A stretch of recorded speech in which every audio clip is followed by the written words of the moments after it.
Scientists may have discovered that you have the ability to affect the mathematical functioning of the universe just by paying closer attention.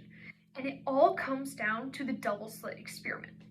The double-slit experiment involves firing a stream of quanta, the smallest unit of a system, like a single electron, through a screen with two slits in it, then recording where the quanta strike against a backboard. When you do this experiment, you would expect to see what's called a clump pattern, something like you would see if you were to shine a light through a piece of paper with two holes in it, or like what you see when you send the quanta through a singular slit. Instead, what you start to see is called an interference pattern or a wave pattern. This is more like what you would see if you were to send a ripple of water through the two slits, and it's not what we were expecting.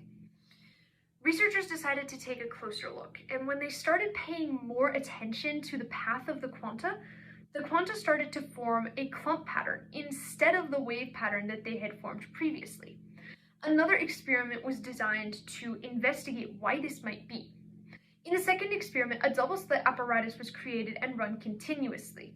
Periodically, a computer program or a robotic observer would check into the experiment and alternate between watching the experiment and looking away. When the computer program wasn't looking, an interference pattern would appear. But when the computer program was looking, the interference pattern began to disappear. Then researchers brought in human observers.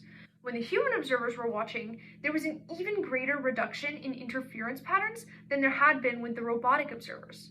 Researchers decided to take this a step further by asking the human observers to consciously focus on sending the quanta in a specific direction. Due to a coding error, this created two data sets. One dataset appears to exhibit a positive correlation. So, when the human observers were thinking go left, the quanta appeared to start going left. But the other dataset appears to exhibit a negative correlation. When the human observers were thinking go left, the quanta appeared to start going right. Both of these datasets agree that the conscious mind of the observer appears to have an effect on the physical movement of the quanta. Now, this is called a psychophysical interaction, or a mind-matter interaction. It is very controversial in the field of quantum physics.